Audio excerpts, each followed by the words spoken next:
আমি মোহাম্মদ তাশফিক ইসলাম, কেন্দ্রীয় প্রতিনিধি এবং প্রধান বিভাগীয় সমন্বয়কারী, কারিগরি ছাত্র আন্দোলন বাংলাদেশ। আজকে সকলে আপনার অবগত আছেন 57/21/2024 যে মামলাটা করা হয়েছিল ক্রাফট ইন্সপেক্টরদের পক্ষ থেকে। যে মামলা মূল বিষয় ছিল যদি ইন্সপেক্টর পদে ক্রাফট ইন্সপেক্টরদের 50% পদোন্নতি। এই মামলার আজকে একটি শুনানি হওয়ার কথা ছিল, সেই শুনানি আজকে সম্পন্ন হয়েছে। আমরা শুনানির সময় আমাদের প্রতিনিধি দল আদালত চত্বরে এখানে উপস্থিত থাকলেও শুনানির সময় অ্যাটর্নি জেনারেলের সামনে উপস্থিত ছিলেন না। শুনানি পরবর্তী সময় অতিরিক্ত অ্যাটর্নি জেনারেলের কাছে কারিগরি ছাত্র আন্দোলন বাংলাদেশের 3 জন প্রতিনিধি এবং অধিদপ্তরের যিনি আইন কর্মকর্তা এবং বাংলাদেশ পলিটেকনিক শিক্ষক পরিষদের যিনি সভাপতি ছিলেন স্যার উনিও উপস্থিত ছিলেন। অ্যাটর্নি জেনারেল মহোদয়ের কাছে আমরা জানতে চেয়েছিলাম আজকের শুনানি কি হয়েছে। আজকের শুনানি যখন বিষয়টা আমরা জানতে চাই তখন তিনি বলেন যে আইনি ভাষায় যেভাবে বলা দরকার ছিল তিনি বলেছেন, কিন্তু পরবর্তীতে আমরা শিক্ষার্থীরা আবার তাকে বলি স্যার আমরা শিক্ষার্থী, আমরা আইনি ভাষা বুঝি না, আমাদেরকে একটু সহজভাবে বলেন। আমি জিজ্ঞেস করেছিলাম স্যার তাহলে পূর্বের যে স্থগিতাদেশ অর্থাৎ ক্রাফট ইন্সপেক্টরদের জুনিয়র ইন্সপেক্টর পদে পদোন্নতির যে স্থগিতাদেশ আছে সেই রায়ের যে স্থগিতাদেশ এটা কি বহাল রয়েছে? স্যার এই বিষয়টা কনফার্ম করেছে যে স্থগিতাদেশ বহাল রয়েছে। তারপর আমরা জিজ্ঞেস করি তাহলে বর্তমানে ফলাফল কি? তখন স্যার বলেছে এই মামলা আবারও শুনানি দেওয়া হয়েছে। অর্থাৎ শুনানি কখন হবে এই বিষয়টা কোনো নিশ্চিত নয়, এবছর হতে পারে, পরবর্তী বছরও হতে পারে।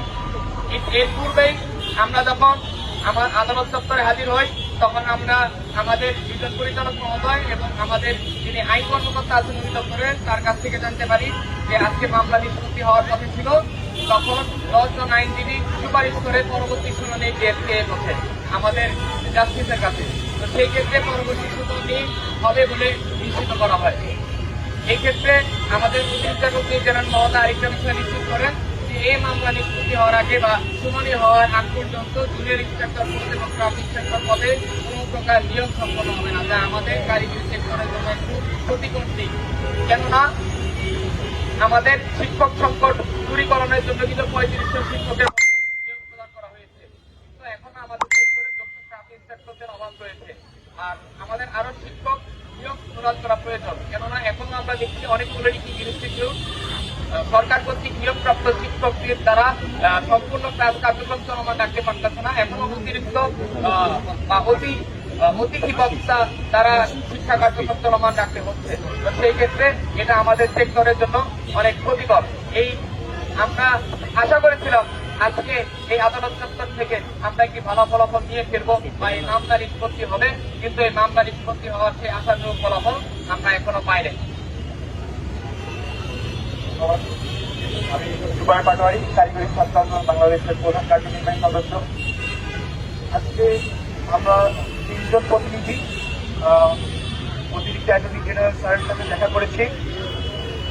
আমাদের যে সিদ্ধান্তগুলো এসেছে আনঅফিসিয়ালি সেগুলো আপনাদের সামনে উপস্থাপন করেছে।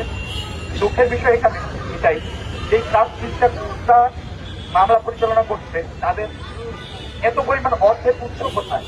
তারা যদি 16তম গ্রেডের 15তম গ্রেডের কর্মচারী হয়ে থাকে তারা এত বড় একটা মামলা কিভাবে পরিচালনা করছে? এটা আমাদেরকে প্রশ্নের সম্মুখীন করছে। এই বিষয়ে সুষ্ঠু তদন্ত করা প্রয়োজন। কারিগরি শিক্ষা অধিদপ্তরের মহাপরিচালক বরাবর আমাদের আবেদন থাকবে এই বিষয়ে সুস্থ থেকে সুস্থ তদন্ত প্রয়োজন এবং দুর্নীতি দমন কমিশনও আমাদের আহ্বান থাকবে এই বিষয়ে আপনারা দৃষ্টি নজর দেন, তাহলে হয়তো বা কিছুটা হলেও সমস্যার সমাধান হতে পারে। কারণ তারা কি পূর্বের যে ফ্যাসিস্ট যারা নিয়োগপ্রাপ্ত হয়েছে তাদের ইন্ধনে এই সেক্টরকে ধ্বংসের উপায় তারা আবার করছে কিনা এই বিষয়ে সন্দেহ বারবার আমাদের মধ্যে থেকে উঠছে। সেই ক্রাফট ইন্সপেক্টররা আমাদের সিস্টেমকে বারবার ধ্বংসের জন্য কাজ করে যাচ্ছে, তাদের স্থায়ী কোনো সমস্যা কিংবা সমস্যার সমাধান আমরা এই পর্যন্ত দেখতে পাইনি। তারা এই সেক্টরের শুধুমাত্র একটি পদের জন্য আজকে আমাদের শিক্ষকদের পদের নিয়োগ বন্ধ করে দিয়েছে। আমাদের আজকের প্রাপ্ত ফলাফল আমাদের জন্য কখনোই মঙ্গলকর নয় এবং মঙ্গলকর হতে পারে না। পূর্বে শুধুমাত্র একটি সমস্যা ছিল তাদের পদোন্নতি নিয়ে, কিন্তু আজকে শুধুমাত্র ক্রাফট ইন্সপেক্টরদের পদোন্নতি নয়, পাশাপাশি আমাদের শিক্ষকদের জুনিয়র ইন্সপেক্টরের নিয়োগ বন্ধ হয়ে গেছে, যেটা আমাদের জন্য আমাদের সেক্টরের জন্য ধ্বংসের চারপাশে আমরা দাঁড়িয়ে আছি।